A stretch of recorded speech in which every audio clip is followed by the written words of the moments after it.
Bonjour,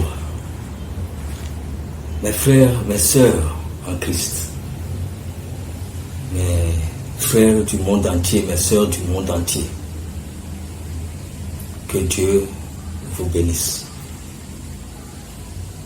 Je voudrais vous entretenir sur un point important parce que c'est un problème aujourd'hui de plus en plus récurrent, c'est-à-dire le suicide.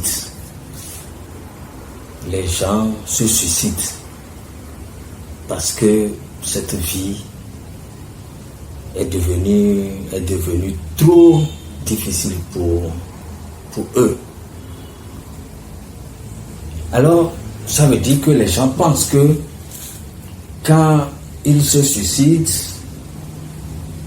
ils vont dans un lieu qui est un lieu du néant, ou un lieu où il n'y a pas de notion de vie,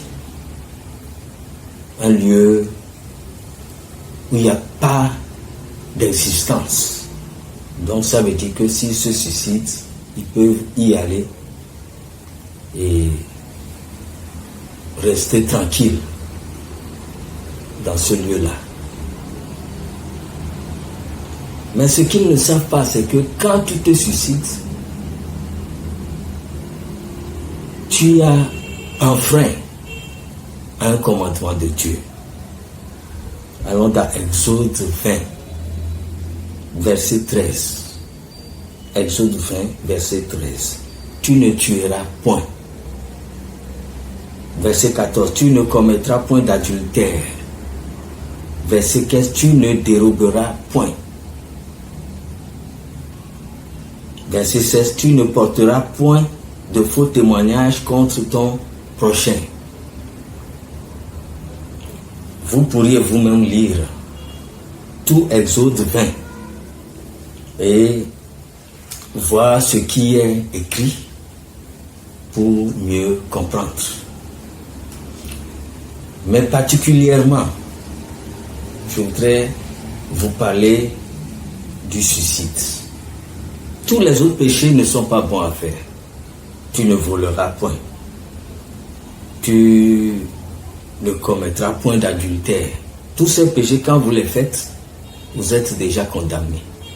Même si vous prétendez être chrétien. Et avant que le péché de vol ne te soit pardonné, il faut que tu ailles vers la personne que tu as volée. Vous voyez que ce n'est pas si facile. Aller vers un prêtre ou un pasteur, la Bible n'a jamais dit que lorsqu'on commet du tort envers son prochain, il faut laisser le prochain dans l'ignorance et aller vers son prêtre ou son pasteur pour dire qu'on confesse à Dieu. Qu'est-ce que tu confesses à Dieu? Dieu, il te voit, même dans ta pensée, avant que tu ne commettes l'acte, la pensée que tu avais, Dieu te voyait déjà. Vous comprenez? Dieu te voit pendant que tu avais la pensée de faire tel ou tel, Dieu te voyait. Et lit même dans ta pensée ce que tu veux faire dans 2 heures de temps, ce que tu planifies de faire dans la nuit. Donc tu ne confesses rien à Dieu. Il connaît toutes choses. Il te voyait quand tu faisais cela. Les anges te voyaient, les démons te voyaient, les esprits te voyaient, même la terre te voit. Alors tu vas confesser quoi à Dieu qui connaît déjà ce que tu as fait? Mais la confession, c'est envers celui que tu as offensé, celui à qui tu as créé du tort. Quand les gens venaient vers Jean-Baptiste pour confesser leurs péchés, c'était publiquement. Toute la foule entendait. Celui-ci dit, j'ai volé un portable. L'autre dit, c'est moi qui ai tué telle personne. C'est devant le peuple. Donc on ne peut pas aller devant un prêtre et lui dire discrètement, oui, j'ai commis adultère, et puis penser que cela vous est pardonné. Quand tu tues quelqu'un, la personne est déjà morte, n'est-ce pas? Mais tu dois aller vers sa famille.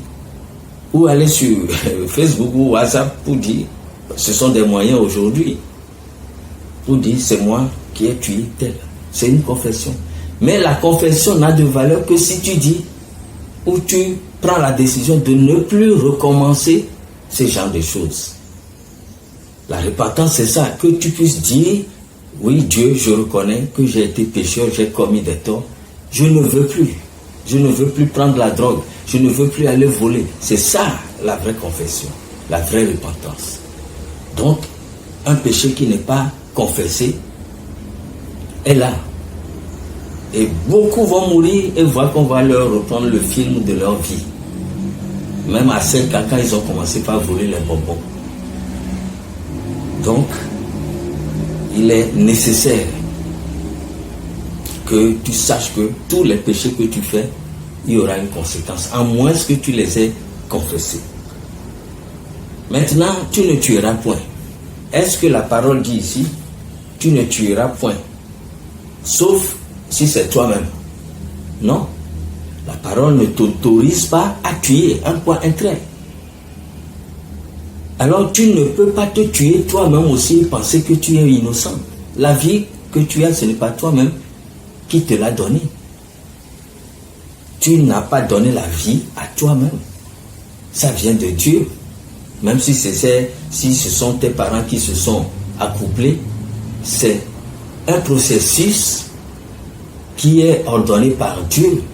Quand il a dit à Adam et Ève, allez multiplier, c'est ça qui fait que après l'accouplement, il y a fécondation et il y a enfantement.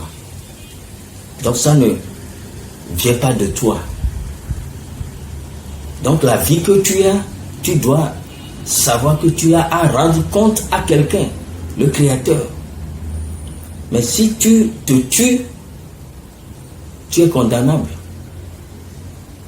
Et je voudrais vous dire, vous qui êtes parmi les vivants qui m'écoutez, vous avez la chance d'être parmi les vivants pour écouter cela.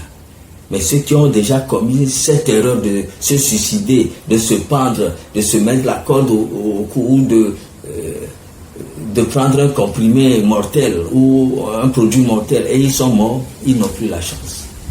Mais Dieu seul sait là où ils sont présentement en train de souffrir. Au finish, ils vont comprendre que, en réalité, ils se sont trompés ou les démons les ont trompés. Parce que là où ils sont maintenant, c'est des cris amers, de douleur. Parce que le lieu là, qui n'est pas le lieu du repos, ceux qui ont fait l'expérience de la mort, que les anges ont amené vers là-bas, quand ils ont entendu les cris stridents, les cris terribles de souffrance, ils ont dit, ils n'aimeraient jamais aller là-bas. Mais nous, comme on est sur la terre, on pense que c'est des histoires. Beaucoup sont là, présentement dans le séjour de mort, en train de souffrir, de crier. Et ça, pendant des milliers d'années. Jusqu'à ce que Jésus ne revienne. Et Jésus va revenir et il va faire encore 1000 ans sur la terre. Tout ce temps, vous allez être dans l'agonie, dans la souffrance. Vous ne pouvez pas savoir ce que certains souffrent. Et puis qu'on ne me dise pas que tous les péchés sont égaux. Tous les péchés ne sont pas égaux. Celui qui a volé une arachide, des arachides pour 25 francs, son péché n'est pas comparable à celui qui a pris un couteau pour tuer quelqu'un ou quelqu'un qui a empoisonné quelqu'un pour qu'il meure. Donc vous comprenez, les péchés n'ont pas le même degré. Et quand vous dites tous les péchés sont égaux, c'est faux. Chacun rendra compte selon ce qu'il aura commis. Même les récompenses, selon la Bible, les récompenses ne sont pas les mêmes. Les gens ont fait l'expérience de la mort, ils ont vu que dans le royaume des cieux, on a construit des maisons extraordinaires pour certaines personnes. Pour d'autres, ça peut juste être une petite maison quelque part. Chacun sera récompensé. Et je viens bientôt, ma rétribution avec moi pour rendre à chacun selon son œuvre. Donc, un criminel qui tue les gens, qui prend plaisir à tuer les gens, à voler les motos, à voler les gens. Mais son sort n'est pas la même chose pour quelqu'un qui a juste menti ou bien qui aime mentir. Donc, tout ce que vous faites, vous payerez.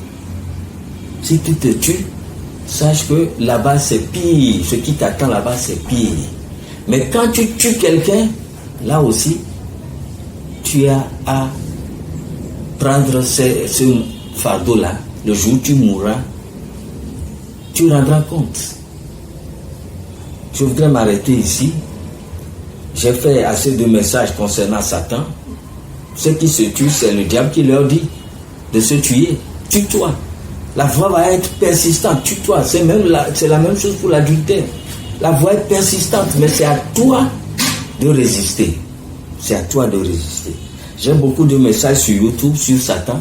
Faites un effort pour suivre ces messages-là. Ne pensez pas que parce qu'il y a eu seulement quelques vues, n'attendez pas qu'il y ait des millions de vues avant de voir les choses. Parce que ce n'est pas des millions de personnes qui vont aller au ciel pour être sauvées. C'est peu seulement, soit parmi ceux peu intelligents, qui ne suivent pas bêtement la foule parce qu'il y a 3000 vues, il y a 50 000 vues. Alors tu vois, si c'est 100 vues, ça ne te regarde pas. Sois intelligent pour toi-même. Donc, mes frères, mes sœurs, que Dieu vous bénisse. Et à très bientôt. C'était le révérend Georges David Ada. Dieu vous bénisse. Shalom.